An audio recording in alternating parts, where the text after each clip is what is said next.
चलिए खैर आगे बढ़ जाते हैं। नेचर 13 एक, ये तो हो गया होगा मेरे प्यारे विद्यार्थियों। किसी गोले के त्रिज्या में 10% की वृद्धि कर दी जाए, बताइए उसके आयतन में कुल कितने परसेंट की वृद्धि होगा। 4/3 पाई आर क्यू होता है आयतन गोला के। आयतन क्या होता है 4/3 पाई आर क्यू। तो सिर्फ आर क्यू है तो 10% वृद्धि मैंने 10 से 11 और क्यू ने होता है बाबू तो 3 पावर दे दो 1331। ये हटाएंगे ये चिपकाएंगे 100 से 133.1 हो गया, मैंने 33.1% की वृद्धि। कोई दिक्कत? चलते हैं आगे बाबू। 2 3 4 4 बाबू देख लो 4। एक अर्धगोला के आयतन बाबू, एक अर्धगोला के आयतन इतना प्रतिशत कम हो जाता है। कितना कम हो जाता है? तो इतना प्रतिशत कम हो जाता है, ठीक ना। अर्धगोला के आयतन कम गया बाबू। अरे अर्धगोला का आयतन जानते हो क्या होता है? 2/3 पाई आर क्यू। यस, तो आयतन बाबू इतना प्रतिशत कम गया तो मैंने 100 आयतन था तो हो गया आयतन उतना कम गया 27। तो 27 ने तू 28 घटा लो यार, 72.1 हो गया, 9 हो जाएगा। हाँ तो बोलना चाहिए। तो आयतन यानी ये हो जाएगा ना, तो ये हटाएंगे इधर चिपकाएंगे तो उसके त्रिज्या में कितने प्रतिशत कम कर दिया गया। त्रिज्या कितना प्रतिशत कम कर दिया गया बाबू? तो देखो ये आयतन है तो रेडियस क्या हो जाएगा क्यूब रूट 10/9। कितना कम कर दिया? 1/10 मने 10। कोई दिक्कत कि बचवा नियर करते रहे, एक कम गया किससे 10 से गुने 100 ऐसे करते रहे ना। तो चलो यार 5 भी बाबू। अर्धगोला के त्रिज्या को इतना % बढ़ा दिया जाए तो इसके वक्र पृष्ठ और संपूर्ण पृष्ठ क्षेत्रफल पर क्या प्रभाव पड़ेगा। वक्र पृष्ठ और संपूर्ण पृष्ठ। तो मेरे प्यारे विद्यार्थियों सुन लो, एक अर्धगोला के त्रिज्या है ना 26% बढ़ा दिया जाए तो वक्र पृष्ठ। अच्छा हमको ये बता दो अर्धगोला के वक्र पृष्ठ होता क्या है? गुड 2 पाई आर स्क्वायर और संपूर्ण पृष्ठ अर्धगोला के 3 पाई आर स्क्वायर। ठीक, 3 पाई आर स्क्वायर। चलिए एक अर्धगोला के त्रिज्या 26% बढ़ा दिया जाए, त्रिज्या 26, तो इसके वक्र पृष्ठ और संपूर्ण पृष्ठ। वक्र पृष्ठ ही होता है संपूर्ण पृष्ठ 3 पाई आर, माने दो ई चीजवा पर तो डिपेंड नहीं होगा, सिर्फ आर स्क्वायर पे डिपेंड है। तो यार 26 से कर लो ना, दोनों पे के आंसर आएगा बाबू, सिर्फ आर स्क्वायर है वक्र पृष्ठ या संपूर्ण पृष्ठ। तो 26 + 26 52 और 26 के 676 यानी 52 और 6 58.76। कोई दिक्कत? तो ई अप्रोच होना चाहिए बाबू, सिर्फ मनियम करो ये नहीं कि हाँ बचवे के तरह हरदम करते रहना इसे 26 + 26 गुने 26/100 ऐसी नहीं हमेशा करते रहना। हाँ हम डायरेक्ट 26 + 26 52 अही 26 के 676 2 अंक के बाद 10 यानी 6.76 यानी 52 6। कोई दिक्कत बाबू? ठीक, चलो आगे। चलिए तो आगे 6 भी। अरे गोला में इतना तुम फंसी हो। किसी गोले के त्रिज्या 17% कम कर दिया जाए, संपूर्ण पृष्ठ क्षेत्रफल क्या प्रभाव पड़े? संपूर्ण पृष्ठ क्षेत्रफल क्या होता है 4 पाई आर। अरे गोला है, अर्धगोला नहीं गोला है। किसी गोले के त्रिज्या इतना, संपूर्ण पृष्ठ क्षेत्रफल क्या प्रभाव पड़ेगा 4 पाई आर स्क्वायर। 4 पाई पर नहीं आर स्क्वायर पे, तो आर स्क्वायर कर लो 17 दूनी 34, 17 के स्क्वायर 289, 34 2 36.89। अच्छा वृद्धि है वो, तो ये जा की होगा वृद्धि होगा यार, कर लो वृद्धि। ठीक, वृद्धि है तो वृद्धि होगा। आगे 7 हो गया होगा कि चलिए ये 13 हो गए। नेचर 14, जिनसे नहीं बना हमसे बोलेंगे 1 2 3 4, जिससे नहीं बना बोलिए 5। कितना बाबू? 5। कितना बाबू? 5। ई वाला कुल परसेंटेज होना चाहिए, ठीक ना? 5 बाबू। अच्छा ये 4 में क्या आया आंसर, ये बता दो। 4 में आंसर क्या आया? अच्छा 42.6/7% आएगा बाबू। यस ठीक। 5 नंबर देखिए जो पूछे हैं। 45 सेमी आधार वाले एक त्रिभुज के ऊंचाई में 25% वृद्धि कर दी गई, उसके आधार में कितने से सेमी की कमी कर दी जाए कि क्षेत्रफल पर कोई परिवर्तन ना हो। ठीक। 45 सेमी आधार वाले एक त्रिभुज के ऊंचाई में 25% की वृद्धि कर दी गई। कितना? 25% वृद्धि कर दी गई आधार में।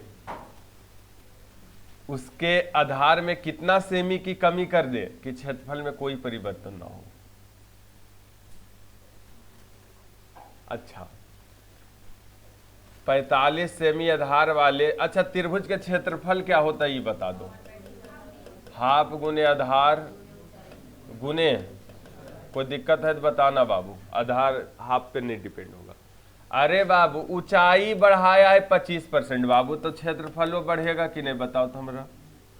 यानी ऊंचाई 25% बढ़ाए तो क्षेत्रफल 4 से 5 हो जाएगा।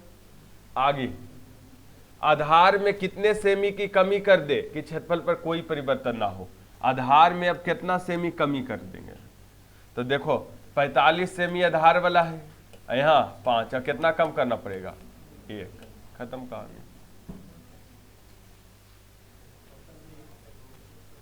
Option B. या फिर आपको नहीं आया समझ में तो ऐसे कर लेंगे। 1 सेकेंड बोलिए। ऊंचाई 25% बढ़ाया तो आधार में कितना सेमी के कमी करे? आधार में कम करेगा फिर क्षेत्रफल कम होगा। कितना परसेंट कम करेगा? 1 कम करेगा 5 से 20% कम करेगा, तो 20% कम करेगा नहीं बाबू, तब ना कई परसेंट कम करेगा? 20% कम करेगा तो कोई परिवर्तन नहीं होगा। तो देखो 45 सेमी आधार है, एकदम 20% बने 1/5 कम करेगा, मने 9 सेमी कम करेगा। कितना सेमी कम करेगा बाबू? 9 सेमी कम करेगा। ऐसे भी चीज कर सकते हो, कोई दिक्कत? चलिए खैर आगे। छो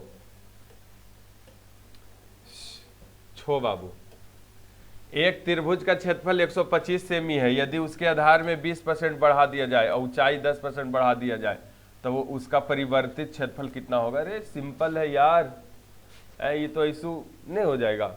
20% बढ़ा, 5 से 6 हो गया। आई ऊंचाई 10% बढ़ा, गुड। अब देखिए कितना हो गया बढ़ के 100। अच्छा 125 पहले था, अब पहले यहाँ बोला तो उसका परिवर्तित क्षेत्रफल कितना हो जाएगा? मैंने बढ़ उड़ के 25 पचे 25 दूनी 50, 2 से 33, 33 पचे 165। कितना सेमी हो जाएगा बढ़ के? 100। आपत्ति है बाबू? नहीं ना? गुड, बहुत अच्छा। चलते हैं आगे, ये कितना नेचर है? टाइप 9। गुड।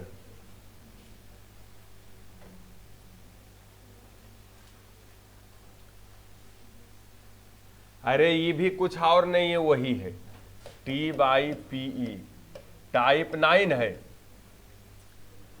बाबू। ये भी कुछ और नहीं है, वही है। हम बता रहे हैं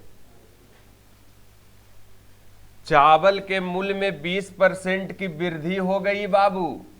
चावल के मूल्य में 20% वृद्धि हो जाने के कारण एक गृहिणी इसके खपत में कितने प्रतिशत की कमी कर देनी चाहिए कि चीनी पर होने वाले चीनी लिख दिया जाए, चावल है तो चावले होना चाहिए, क्या बाबू, चावले होना चाहिए।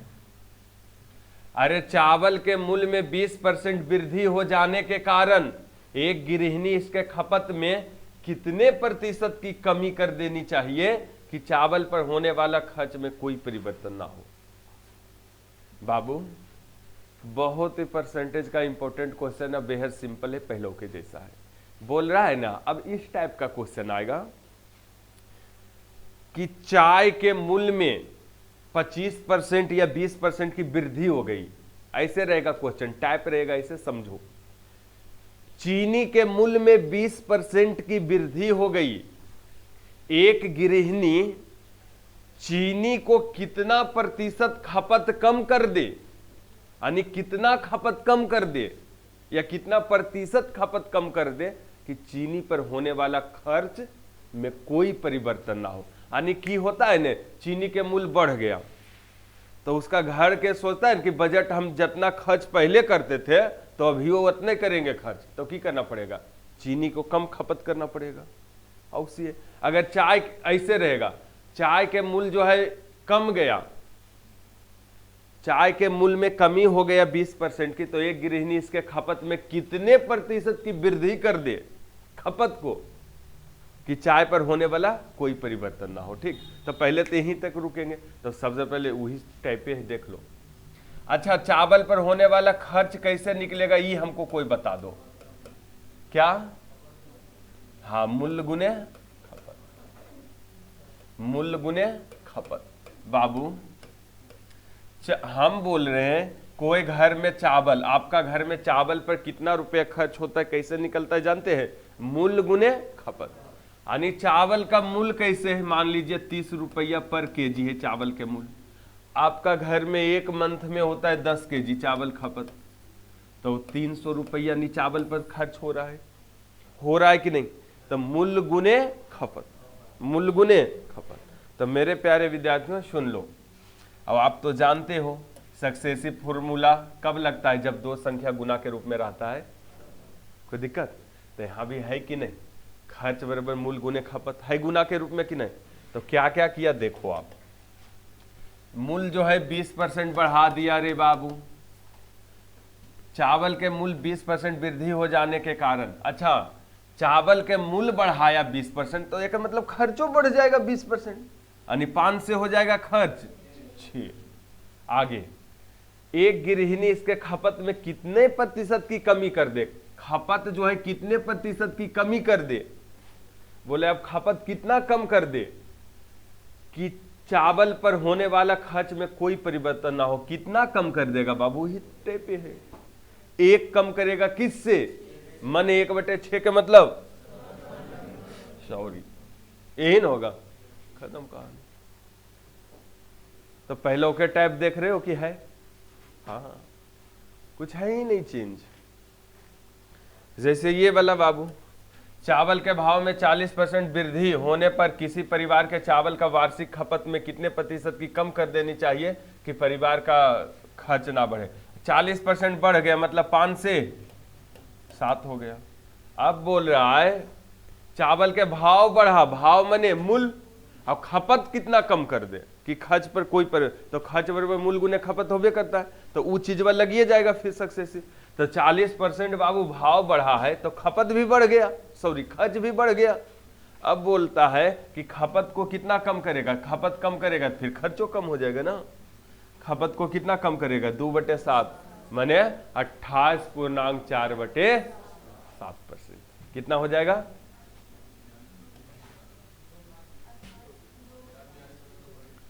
दो काट दे, अब हुआ। हाँ, मात्र एक लाइन लिखना है, अब जवाब देना है बाबू, ज्यादा नहीं, एक लाइन। ठीक, हाँ चलिए आगे। ये 3 वाला भी ऐसी हो जाएगा, मुंह जबानी जवाबी सब दो यार, कितना करोगे? भाव 20% बढ़ गया, खपत कितना परसेंट कम करे? 20% मैंने 5 से 6 हो गया, और 6 से 5 अवधि होगा, 1/6 मने, तो ऐसे जवाब आएगा देने के लिए। हाँ चलो आगे, सही है ना, ट्राई कर लोगे ना। ट्राई कर लोगे, ये सब भी इजी है। फिर हम एक से नंबर बोलेंगे ई टाइप का, ठीक। आलू का मूल्य 16 रुपये प्रति केजी से बढ़कर 18 रुपये प्रति केजी हो गया। रे बाबू परसेंटेज नहीं आएगा, निकाले। आलू के मूल्य 16 रुपया प्रति केजी से 16 रुपया प्रति केजी से 18 रुपया प्रति केजी हो गया, तो कितना बढ़ गया? ऐसा कट रहा है, काट दो। एक बढ़ गया, किससे? 1/8 में कई परसेंट बढ़ गया?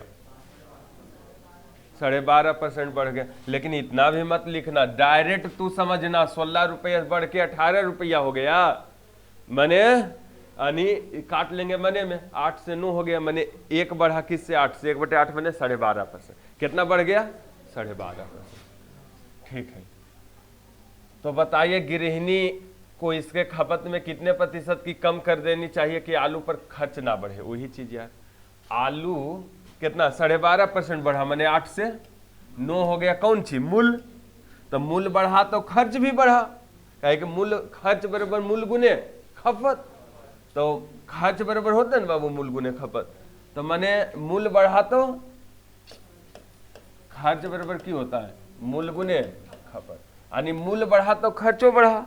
ठीक है, आगे अब बोलता है इसके खपत में कितने प्रतिशत की कमी कर दे? खपत कम करेगा, एक मतलब फिर से खर्च कम होगा, तो कितना कम करेगा? 1/9 मैंने 11.1/9%। कोई दिक्कत? ऐसे इसको परसेंटेज में चेंजो नहीं करने की जरूरत था, वही चीज नहीं है, काट के देखो तो है 8 रुपये से 9 रुपया हो गया, नहीं है काट के। तो हाँ, जैसे आप सोचो, आपके सोच पे डिपेंड है कि क्या आप सोचते हो। चलो आगे, बिस्किट का मूल्य 4 रुपया प्रति बिस्किट से 5 रुपये प्रति बिस्किट हो गया, कितना परसेंट बढ़ गया? 25% बढ़ गया। ठीक, 25% नहीं बढ़ा हो। एक बच्चा कितना प्रतिशत बिस्किट कम खरीदे कि उसका खर्च में कोई परिवर्तन ना हो? है कितना कम होगा? 5 से कम होगा। 1/5 कम करेगा मैंने, कोई दिक्कत है क्या? 16 CGL पीटी में पूछा है। 7 आरी देख लोगे। अच्छा 7 हम थोड़ा सा दिखाना चाहते हैं बाबू, फिर आना चाहते हैं। चीनी का मूल्य में 20% खर्च बराबर की होता है? मूल्य गुने। रे बाबू चीनी के मूल्य 20% बढ़ गया, बढ़ जाने के बावजूद एक गृहिणी इसके खपत 30% वृद्धि कर दी, खपत भी 30% वृद्धि कर दी, तो इसके चीनी पर होने वाला खर्च में की प्रभाव पड़ेगा? सक्सेसिव फॉर्मूला लगेगा कि नहीं लगेगा? 30, 20, 50, 56%। क्या? तो इन्हें हम कहते बाबू समझ समझ के बनाना, नहीं तो फंसोगी। एकरे में ऐसे दे देता क्वेश्चन, तुम तो सोचेगा कि सर जी ये भी फॉर्मूला लगा रहे थे, वही वाला सक्सेसिव फॉर्मूला, ये थोड़ा सा उलट दे तो पता नहीं चलेगा कुछ। ये कैसे लैंग्वेज है? चीनी का मूल्य में 20% वृद्धि हो जाने के बावजूद एक गृहिणी जिसके खपत में 30% वृद्धि कर दिया, बताओ खर्च पर क्या प्रभाव पड़ेगा? सक्सेसिव लग जाएगा। यही तुमको ऐसे दे देता, चीनी के मूल्य में 20% वृद्धि हो गया, तो बताइए खपत को कितने प्रतिशत वृद्धि करे कि खर्च जो है 56% की वृद्धि हो जाए, खर्च में जो है 56% की वृद्धि हो जाए। तो आप लगा दोगे फिर ये भी फॉर्मूला तो आएगा, तो यहां से की चलोगे, यहां से भले ये ए बी लगाओगे नहीं बाबू, यानी की करोगे 20 प्लस एक्स प्लस 20 गुने एक्स बटे 100 बराबर कितना बढ़ गया? तब ये आएगा आंसर, नहीं तो नहीं आएगा। हम बोले हैं सक्सेसिव फॉर्मूला कहां लगेगा? दो संख्या गुना के रूप में रहेगा। तो दिक्कत है? दिक्कत? तो सोच के थोड़ा दिमागों से बनाना, इन्हें के आंखें बंद करके बना देना। 8, 9, अच्छा हाँ देखिए बाबू एगो बता देते हैं ये वाला, ठीक, ये केजी है, ठीक, परसेंटेज है, सुन लीजिए। एक टैब तुरंत आगे बढ़ा लेंगे हम, ठीक। दाल के मूल्य में 32% वृद्धि होने से एक परिवार इसकी खपत इतनी कम कर दी कि दाल पर केवल 10% वृद्धि हुआ खर्च। यदि मूल्य बढ़ने से पूर्व दाल के खपत 20 केजी हो तो बाद में उसकी खपत कितना केजी थी? सुन लो, ये है क्वेश्चन क्या। दाल के मूल्य में 32% वृद्धि हो गया बाबू। दाल के मूल्य में क्या हो गया? एक परिवार ने इसकी खपत इतनी कम कर दी कि दाल पर खर्च में केवल 10% वृद्धि हुआ। यानी की हुआ ने बाबू, दाल के मूल्य 32% बढ़ गया तो हमारे अनुसार 32% खर्च वो बढ़ जाना चाहिए है? मूल्य बढ़ गया दाल के 32%, मैंने खर्चों बढ़ना चाहिए 32%। लेकिन एक परिवार इसके खपत थोड़ा सा कम कर दिया, इतना कम कर दिया कि केवल खर्च में 10% वृद्धि हुआ। खर्च में केवल बाबू, खर्च बराबर मूल्य गुने खपत होता है, मूल्य गुने खपत। तो दाल के मूल्य 32% बढ़ गया, ठीक ना। इसके खपत इतना कम कर दिया कि खर्च केवल 10% बढ़ा, ठीक ना। तो यदि मूल्य बढ़ने से पूर्व दाल का खपत इतना है, मूल्य बढ़े से पूर्व यानी पहले दाल के खपत कितना केजी था, तो बाद में उसके खपत कितना केजी होगा है? तो थोड़ा सा ये कम कर दिया नहीं रे बाबू, यही न बोला, ठीक है कोई दिक्कत नहीं। तो आप पहले ये देख लो, आप एक तो ऐसे भी बना सकते हो कितना परसेंट कम किया ही देख लो, अब एक इतना परसेंट निकाल लेंगे कि। तो देखिए पहले तुम्हारे प्रोसेस चलते, उसके बाद हम बताते हैं। यहाँ की चलेगा 32 माइनस एक्स माइनस 32x बटे 100 बराबर 10%। अब ये वाला इन्हें लाओ 22 बराबर, ये 4 से काट रहे हैं, 4 8 4 से 25, 25x और 8x, 25 8 33x बटे 25 होगा। आप कैलकुलेशन कर लेना, उन्हें प्लस जाएगा, ठीक। 11 दूनी 22, 11 तिया 33 पता है, ये 25 दूना 50 बटे 3, 50 बटे 3% की होगा। अच्छा एक मतलब होता है 16.2 बटे 3%, नहीं हाँ, यानी इतना परसेंट की क्या हो गया कमी, खपत में कितना हो गया, यानी वो खपत कितना कम किया। हाँ तो बोला इतना कम कर दिया कि केवल 10%। यदि मूल्य बढ़े से पूर्व दाल का खपत कितना केजी 20 केजी है, तो बाद में ओकर खपत कितना होगा, मूल्य बढ़े से पहले था अब बाद में कितना होगा। तो अच्छा बाबू 20 केजी था, एकर मतलब इतना परसेंट कम कर दिया खपत, एकर मतलब हो 1/6 कम कर दिया, 1/6 कम कर दिया, मैंने पहले 6 केजी खपत होता था, 1 केजी कम कर दिया, मैंने पहले 6 केजी खपत होता था, अब होने लगा 5 केजी। कितना कम किया, तो 1 कम किया निकालेगा कि ये आ जाएगा डायरेक्ट, यानी पहले 6 केजी खपत था, 1 कम कर दिया तो 5 केजी अब खपत है। अब के खपत कितना हो जाएगा देख लो, 10/3, 50/3 मैंने 16.2/3 केजी, ये केजी आएगा केजी। हाँ कोई दिक्कत, ये तुम्हारा मेथड रहा, हम ऐसे नहीं मानते, हम ऐसे नहीं मानेंगे। आप ऐसे बना लेना बाबू, सुन लो, आप जो है ऐसे बना लेना, आप जो है ऐसे बना लेना बाबू। सुन लो,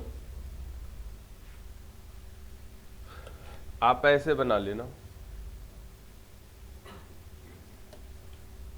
दाल के मूल्य 32% बढ़ा, कर मतलब खर्च वो बढ़ गया, 32% बढ़ा नहीं, यानी 100 से 132 हो गया। लेकिन एक गृहिणी इसके खपत, एक परिवार इतना कम कर दिया ना खपत की मात्र 10% बढ़ा, मतलब इतना नहीं बढ़ल रहा, 110 रह गया। हाँ यदि मूल्य बढ़े से पूर्व दाल के खपत 20 केजी कर लेना, कई केजी 20 केजी मूल्य बढ़े से पूर्व, तो बाद में उसका खपत कितना हो जाएगा, ई मूल ई हो जाएगा पूर्व, और अब कम कर दिया तो हो गया नया, यानी पूर्व ऊ हो गया, ई हो गया वर्तमान, ई हो गया प्रारंभिक हो, पूर्व माने प्रारंभिक के तुलना प्रारंभिक से, और वर्तमान में 110 से। तो बाबू 11 से 11, 11 दूनी 22, ऐसे होता है क्या? हाँ, 4 पचे 20, 4 दूनी 8, 50 है 50/3 होता है, 4 12, इतना केजी, आनी समझे? वो हो जाएगा प्रारंभिक और ये हो जाएगा वर्तमान, कहे कि अब यहां से कम किया तो इन नहीं का हो गया, ठीक। हाँ, तो वर्तमान में खपत कितना हो गया, कोई दिक्कत? तो ये तीनों वही चीज है, कर लेगा। अब हम दूसरा टाइप निकालते हैं बाबू, एग्जाम वाला। थोड़ा सा आ जाओ एग्जाम वाला, एग्जाम वाला थोड़ा सा हम बताते हैं। ये इतना ट्राई कर लेना, कल हम नंबर बोलेंगे, जिसको छूटेगा फिर बोलेगा वो। टाइपो तो आगे बढ़ने दो हमको।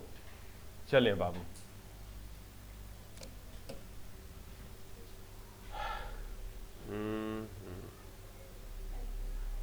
क्या परसेंटेज कहाँ गया हो, T2। इसके बाद आप लोग को लाभ हानि स्टार्ट होगा, और कल से तो SIC आई। हाँ, ओह नो, ए बाबू टाइप 10, यहां से टाइप 10 बताए हैं नहीं, अरे टाइप 10 ऐसी है, गरीब है, देख लो, वही है। देखो बाबू कैसे, एक सिनेमा हॉल के DC टिकट का मूल्य 80 रुपये प्रति टिकट है। दर्शकों की संख्या 10% वृद्धि हो गई तो टिकट के मूल्य में कितना % की कमी कर देनी चाहिए कि सिनेमा मालिक के आय पर कोई परिवर्तन ना हो। अच्छा बाबू, परसेंटेजे निकालना है तो निश्चित राशि से कोई मतलब नहीं, तो वो तो पहले के हो गया क्वेश्चन। एक सिनेमा हॉल के DC टिकट का मूल्य 80 रुपये प्रति टिकट है। अच्छा बाबू, सिनेमा मालिक के आय कैसे प्राप्त होगा? टिकट के मूल्य गुने कई गो टिकट बिक रहा है, कितना टिकट बिक रहा है। अरे सिनेमा मालिक के कमाई कैसे प्राप्त होगा? जैसे टिकट का मूल्य कैसे, मान लो एक टिकट का मूल्य है 25 रुपये पर टिकट है, और मान लो ओकरा में जा रहा है दर्शक देखने के लिए 100, तो ओकर आय कितना हो जाएगा? 2500। दुयो गुना करेंगे तबे ना आय निकलेगा। तब बाबू देखो चीज यहाँ क्या है, वही से कोई एक सिनेमा हॉल के DC टिकट का मूल्य 80 रुपये पर टिकट है, ठीक, और निकालना है हमको परसेंटेज में, इसलिए निश्चित राशि से दर्शक के संख्या में 10% की वृद्धि हो गया। दर्शक के संख्या में 10% की वृद्धि हो गया। अरे दर्शक बढ़ा, एक मतलब आय भी बढ़ना चाहिए मालिक के, यानी 10 से 11 आय होना चाहिए, ठीक। दर्शक की संख्या 10% वृद्धि हो गई तो टिकट के मूल्य में कितना % की कमी कर देना चाहिए कि सिनेमा मालिक के आय में कोई कितना कम करेगा? अरे मूल्य कम करेगा तो क्या होगा? मूल्य कम करेगा तो फिर आय भी कम हो जाएगा ना। तो कितना 1/11 मैंने, कोई दिक्कत नहीं ना? ये भी हो जाएगा उसी नहीं, सिनेमा हॉल के टिकट के मूल्य इतना % कमी हो गया, मैंने 3 से 2 हो गया, लेकिन सिनेमा हॉल के मालिक के आय पर कोई प्रभाव नहीं पड़ा। बिक्री पर क्या प्रभाव पड़ा? 2 से 50% बढ़ गया। हो गया बाबू, तो कर लोगे नी टाइपा, ठीक है। चलिए आइए तो यहाँ पे परीक्षा वाला मेन है, अब बताना। टाइप 11 नेचर 1 परीक्षा वाला, ठीक। हाँ, प्रॉब्लम बेस्ड ऑन एग्जाम, परीक्षा पे आधारित। बाबू बहुत बहुत इजी क्वेश्चन ये है, बहुत ज्यादा इजी क्वेश्चन है, आप देखेंगे। सुन लीजिए। इस टाइप में देखिए क्या है, देख लो एक सेकेंड बस, कहानी समाप्त इसका। एक परीक्षा में उत्तीर्ण होने के लिए 40% अंक लाना आवश्यक है। उत्तीर्ण होने के लिए 40% अंक लाना, माने 40% लाएगा तो पास हो जाएगा, नहीं तो फेल हो जाएगा। हाँ, 40% माने 100 में 40 लाना आवश्यक है। एक विद्यार्थी ने 248 अंक प्राप्त किया, अब 12 अंक से अनुत्तीर्ण कर दिया गया, तो बताइए परीक्षा का पूर्णांक क्या है? रे बाबू, परीक्षा में पास होने के लिए परसेंट में 40% लाना चाहिए, तो पास हो जाएगा। 40% लाएगा ना, पास हो जाएगा। मान लिया परीक्षा का पूर्णांक 100 में 40 लाएंगे, पास हो जाएंगे। तुम जो है 248 अंक लाया, अब 12 अंक से अनुत्तीर्ण घोषित हो गया, अनुत्तीर्ण हो गया 12 अंक से, मैंने 12 अंक और लाता तो पास हो जाता। तो बाबू आनी पास करा दो। 248 अंक लाए ना, कितना अंक से फेल किया? 12 अंक से। 12 और जोड़ दो तो पास हो जाएगा। कितना? 260। यहाँ कितना परसेंट में पास है? अब पूर्णांक 100। अरे पास के तुलना पास से जो निकालना है गुना, खत्म कहानी। कितना हो गया? 13 पचे 65, 650। हम गुना कर लिए। कोई दिक्कत है तो बताओ बाबू। इसमें की करना ना, जो जितना अंक से फेल करे उतना जोड़ देना, यानी पास करा देना। जो जितना अंक से फेल कर रहा है उतना अंक जोड़ के पास करा देना। और कोई पास से ज्यादा लाएगा तो ओकरा कम करा के पास की, कहीं पास परसेंट दिया रहे तो पास अंक चाहिए। पास के तुलना पास से जो निकालना है। कोई दिक्कत? ठीक। जैसा दो, एक परीक्षा में उत्तीर्ण होने के लिए 36% अंक लाना आवश्यक है। एगो विद्यार्थी 185 अंक प्राप्त किया, जो उत्तीर्ण होने के आवश्यक अंक से 5 अंक अधिक था। माने 36% में पास है, 185 अंक तुम लाया, अब 5 अंक अधिक था। उत्तीर्ण होने के आवश्यक अंक से कितना अंक अधिक था? यानी 5 कमो लाता पास हो जाता। यानी पास करो तो 180 में पास था, यहाँ कई परसेंट में? पूर्णांक 100। 36 पचे 500। परीक्षा का पूर्णांक कितना? 3 नंबर। आप देखो, एक परीक्षा में उत्तीर्ण होने के लिए 40% अंक लाना आवश्यक है। एक विद्यार्थी 450 अंक लाया, जो कि उत्तीर्ण होने के आवश्यक अंक से 34 अंक कम है। 34 और जोड़ दो बाबू, तो कितना हो जाएगा? 400। कम ने लाया, हाँ, यहाँ गुने, खत्म कहानी। कितना हो जाएगा? 6 बार न बार, खत्म कहानी। 1100। दिक्कत हो रही क्या? दिक्कत हो रही तो बोलिए आप, बढ़े आगे।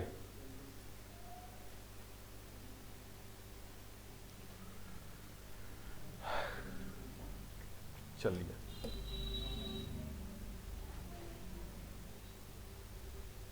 ये भी हो जाएगा।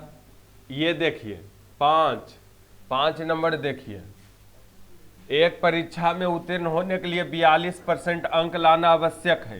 कई परसेंट बाबू? एक विद्यार्थी ने 270 अंक प्राप्त किए, जो कि आवश्यक अंक से 3% अधिक है। अभी परसेंट में अधिक कर दिया। ठीक, पहले अंक अधिक था, अंक कम कर रहा था, अभी की किया? परसेंट अधिक कर दिया बाबू। तो बताइए कि परीक्षा का पूर्णांक क्या है? परीक्षा का पूर्णांक क्या है? सुन लो, एक परीक्षा में उत्तीर्ण होने के लिए कई परसेंट लाना चाहिए, लेकिन एगो विद्यार्थी 270 अंक लाया, जो कि आवश्यक अंकों से 3% अधिक था। यानी इतना अंक लाता तो पास हो जाता। अच्छा, 42% में पास है, तुम लाया 270 अंक, अब बोल रहे सर जी हमारा पास परसेंट से 3% अधिक है।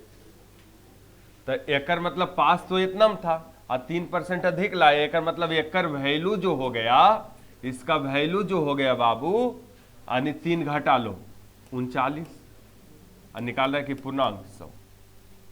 कोई दिक्कत? यानी इतना अंक लाया ना, तो इसका वैल्यू जो है 3 अधिक लाया नहीं। रुको तो 45 न होगा।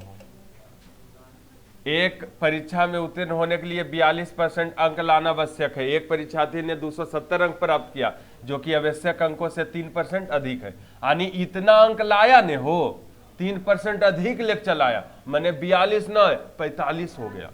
ये जो है 45% का वैल्यू है। निकालना कि परीक्षा का पूर्णांक 100 से गुना। 9 तिया 9 पचे 5 का 600। परीक्षा का पूर्णांक कितना हो गया? 600।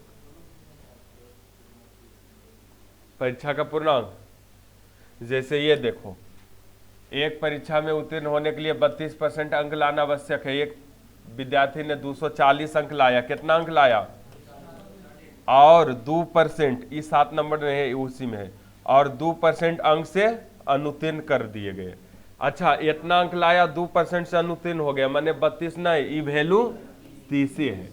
और निकालना की है, बताइए परीक्षा का पूर्णांक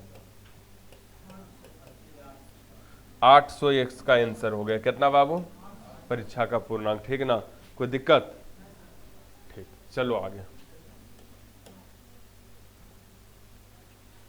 तो ये सब ट्राई कर लेंगे। आइए नेचर 2। हाँ, मैंने ही बताना मेरा लक्ष्य था।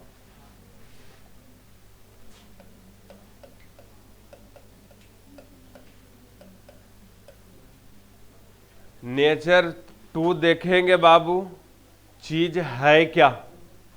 नेचर 2 देखेंगे, सुन लीजिए। एक परीक्षा में एक विद्यार्थी ने 30% अंक प्राप्त किया और 5 अंक से अनुत्तीर्ण हो गया।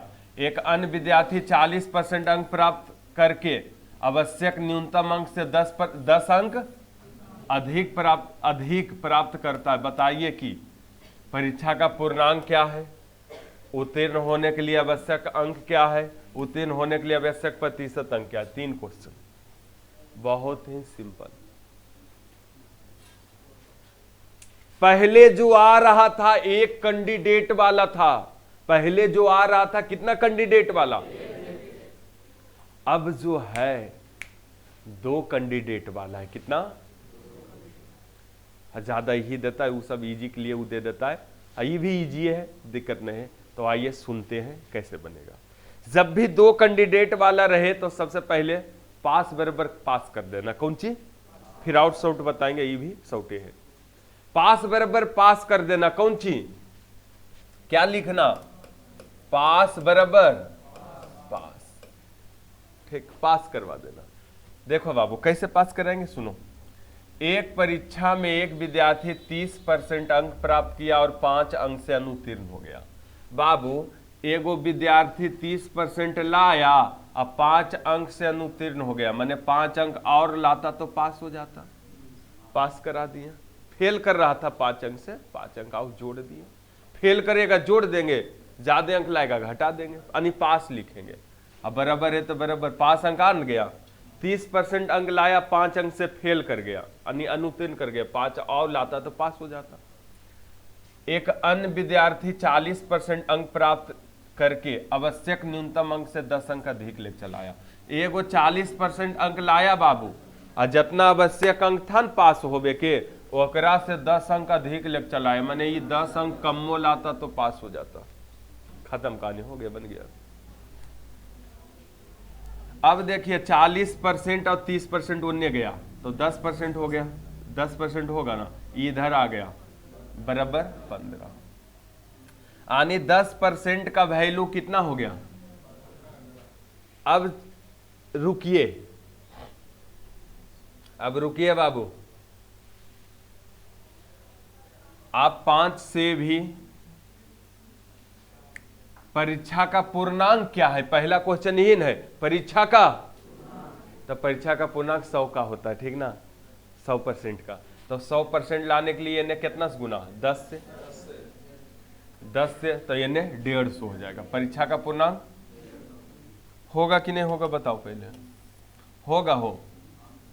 परीक्षा का पूर्णांक कितना है 150।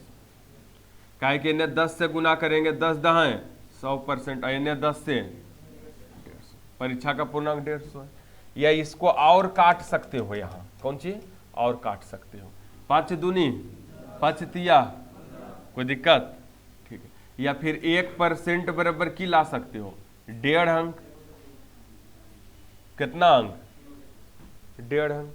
तो बाबू 100% का होता है, तो 100% लाने के लिए 100 से गुना, और 100 से ने गुना करेंगे तो 1.5 गुना 100, 150 होगा कि नहीं। ठीक है, आगे उत्तीर्ण होने के लिए आवश्यक अंक क्या है। उत्तीर्ण होने के लिए अंक पूछ रहा है कि कितना अंक लाए कि उत्तीर्ण कहलाए। तो बाबू रे कोई एक साइड दन रख दो, या तो एन्य या तो एन्य। ई भी उत्तीर्ण निकल जाएगा, ये भी उत्तीर्ण निकल जाएगा अंक, या इधर कने रखें जने रखो। तो सुन लो, इधर अंक लाना है ने, तो 30%, ये तो 5 अंक है ये नहीं हो, ये परसेंटवा को अंक बना दो। तो 10% बराबर क्या था 15 अंक है। 10% बराबर क्या था 15 अंक, यानी 3 से गुना करेंगे 30%, 15 45। तो 45 30% का वैल्यू 45 और 5 अंक की 50 अंक में की था पास। कोई दिक्कत। या ये 9 रखो, 40% के अंक बनाओ, ये तो अंक है ये, 4 से गुना 40%, 60, 60 में 10 गया, कन्नौ रखेगा आ जाएगा, कोई दिक्कत। आगे उत्तीर्ण होने के लिए आवश्यक प्रतिशत अंक क्या है। प्रतिशत अंक, अच्छा पूरा पूर्णांक आप बोलिए दिए कि सर जी 150 है, और ओकरा में कितना अंक लाया 50 अंक उत्तीर्ण होने का अंक है। तो 50 1/3, 1/3 बने 33 पूर्णांक 1/3%, 33 पूर्णांक 1/3%। अगर ये बन गया, उतारना है तो उतारो जल्दी, 2 नंबर जल्दी बनाओ अपने से।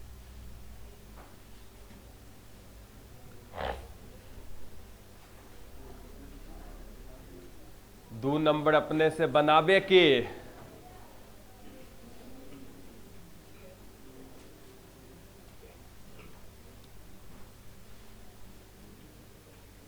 अरे असाइनमेंट है ना, आगे बना लो। ये बोला उतार लिया, 2 नंबर बनाओ जल्दी।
चलो बाबू जल्दी बनाओ।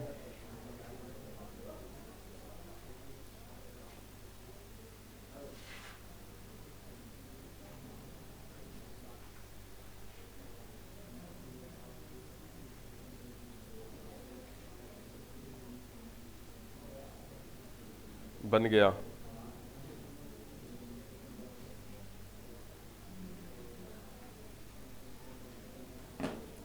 बनाओ जल्दी फास्ट।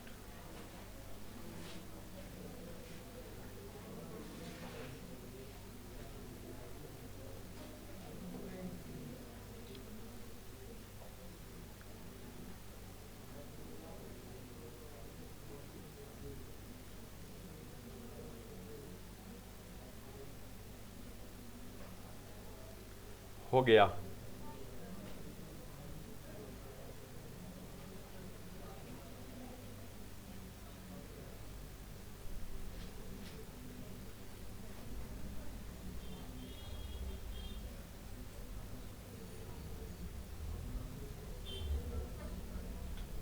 हो गया बाबू।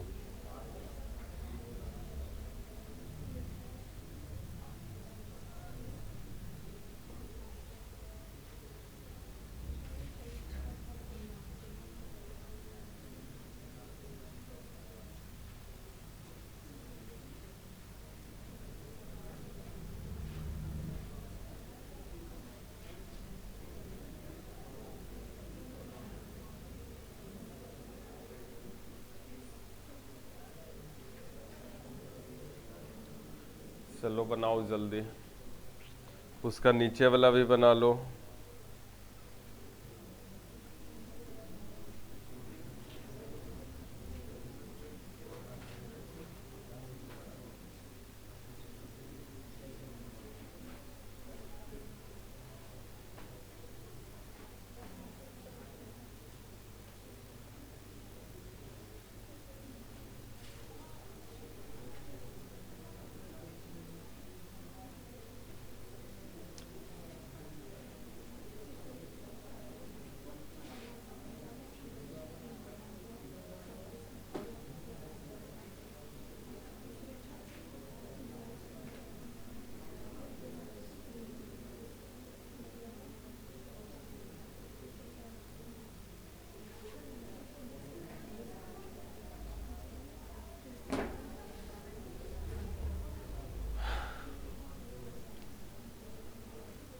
हो गया बाबू, बन गया होगा, आशा कर रहे हैं हम। क्या इंटर का एग्जाम समाप्त हो गया लगता है? आज होगा, लास्ट है, बहुत का कल ही हो गया। अच्छा, आज लग रहा होगा।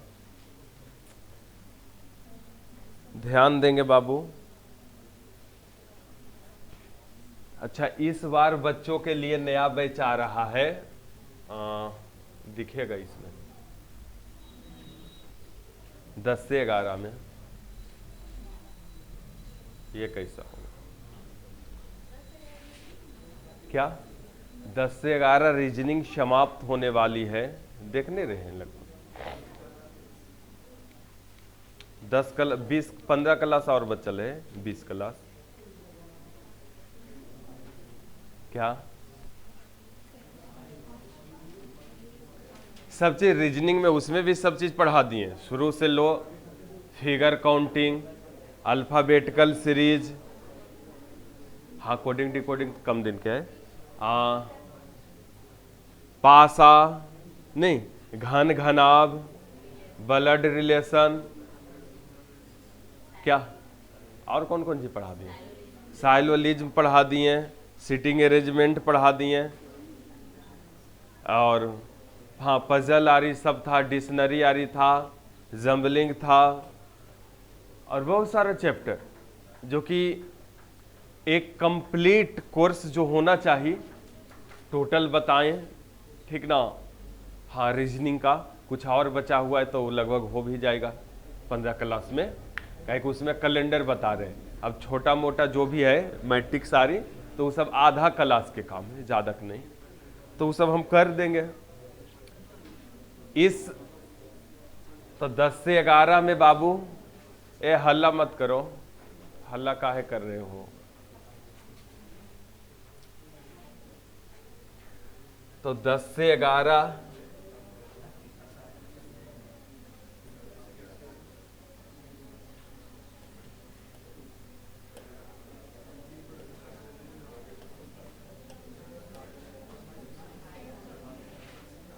यहाँ पे हेडिंग दिए हैं, पूरा सिलेबस पढ़ाने वाले लखीसराय में एकमात्र संस्थान। रियल है कि रॉन्ग है?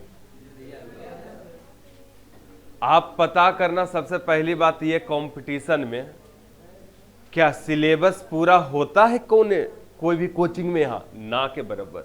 हर एक 3 महीना में यार बैच आएगा तो पूरा होगा, 3-4 महीना में बैच आएगा तो होगा पूरा, कभी हो ही नहीं सकता है, कभी नहीं हो सकता है। अब मेरा तो कोई भी बैच साल भर बाबू हो जाता है।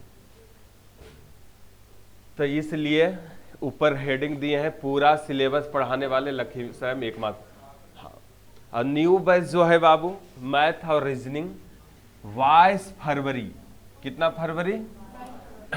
22 फरवरी से है, टाइम जो है बाबू 10 से 11, 10 से 11, समझे।